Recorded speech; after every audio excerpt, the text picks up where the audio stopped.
On the 11th of March, Madam Deputy Speaker, I attended a public meeting in Karrawarru in my electorate of Swan with more than 150 of my constituents from the city of South Perth.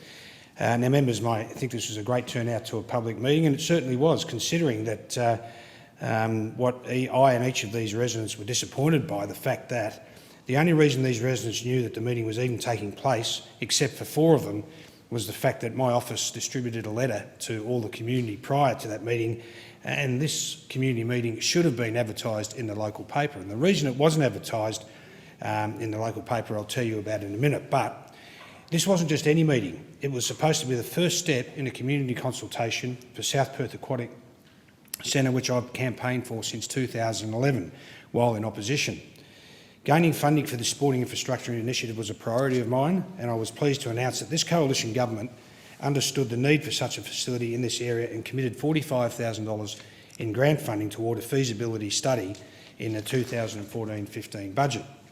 It was an important initiative because each of the neighbouring local government areas in my electorate of Swan, including the City of Belmont, the Town of Victoria Park, City of Canning and City of Gosnells, all have high-quality aquatic centres for their residents, while the City of South Perth has no such facility.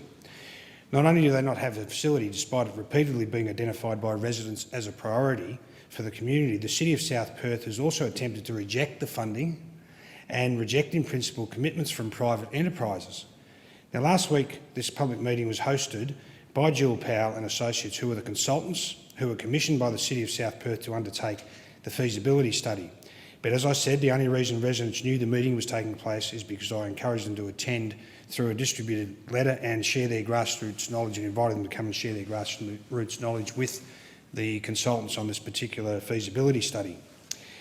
Now, the consultant requested the City of South Perth to place an advertisement in one of my electorate's local newspapers, the Southern Gazette, to advise residents of the public meeting. And she informed me that of this particular advertisement back in January when I met with her in my office.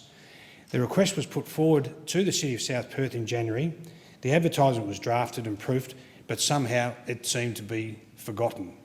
Madam Deputy Speaker, the council officers who were tasked with putting this ad in the paper forgot about it, just absolutely forgot about it, because this is, to me, it seems like an agenda that they do not want this facility to go ahead. It's not in their forward estimates, it's not in their forward planning, it's not in their 30-year vision.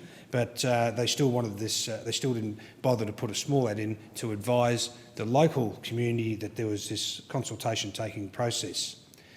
Now, we weren't even. The city weren't even aware. The councillors weren't even aware that the advertisement hadn't been placed until my office actually questioned the Southern Gazette and asked them which edition that particular ad was supposed to have been in, because we hadn't seen it.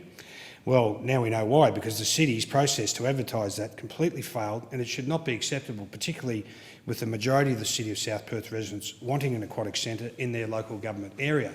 Now, there are many reasons for that, but I've spoken about those in previous speeches before, but not only the health reasons, but the travel reasons, particularly for an ageing population in my electorate, in that part where the proposed centre will be.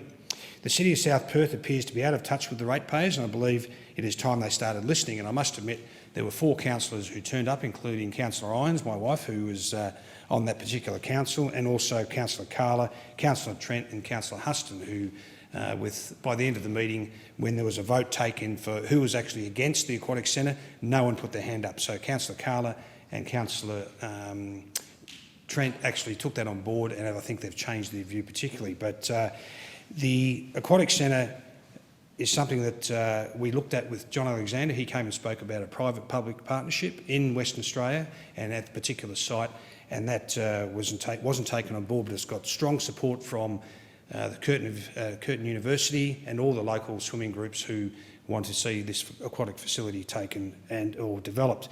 So I say to the local residents, and I say to the City of South Perth, listen to what the ratepayers are saying to you, get on board. This is an important facility. We can investigate it and we can make it happen with the support of the